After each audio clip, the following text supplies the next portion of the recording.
Hello everyone, hereby I would like to share about management of trap trailing haptic. Have you ever encountered trapped haptic during eye loading?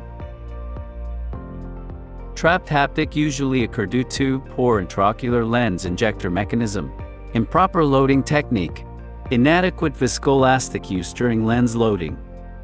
It happens when the intraocular lens haptic is trapped in between the cartridge and the plunger.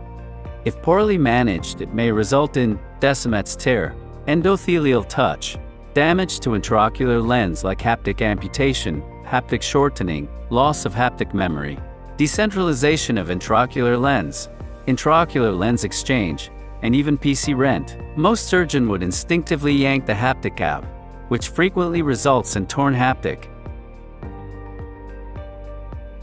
Youssef et al. Reported 36 cases of incarcerations out of their consecutive 1,420 phacoemulsification surgeries in year 2014 to 2017. 11 cases were yanked out and 100% of them had tears in the trap part, and intraocular lens exchange had to be carried out. However, in 25 cases, haptic was recovered with envy or a knife, and released successfully. In our World of December 2020 issue, Skills section, by Dr. Ronald Yo mentioned that a trapped haptic is a tricky complication, and not handled appropriately, the tip of the trailing haptic is likely to be amputated and lens has to be replaced. Correct maneuver is to maintain the injector cartridge at the incision and carefully cut the cartridge over the stuck haptic. Tips to release the trapped haptic. Gentle manipulation of the haptic is acceptable. If failed, cut the cartridge with MVR blade or 15-degree knife. In this demonstration video, we had deliberately induced intraocular lens haptic incarceration and attempted to cut with the MVR blade. We found cutting of the plunger is easier said than done if the maneuver is not properly done. Note how hard it is to cut through the tough cartridge with slicing motion. Observe how the job was done effortless when the MVR blade or 15-degree knife are used in stabbing motion.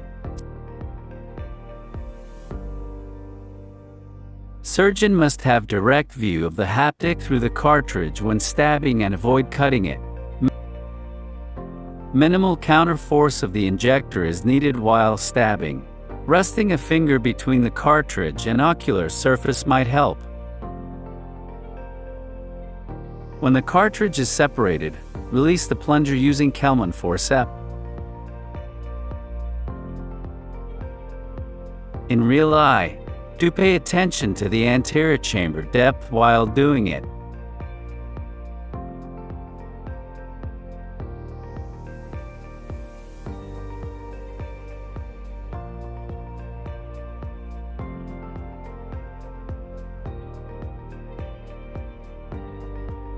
With increased awareness of this tricky complications and the simple maneuver described, we believe it can help new surgeons to be more prepared and manage better. It definitely will save more time and cost resulting from aisle exchange. It also reduces the ocular trauma and patient agony due to the unnecessary manipulation.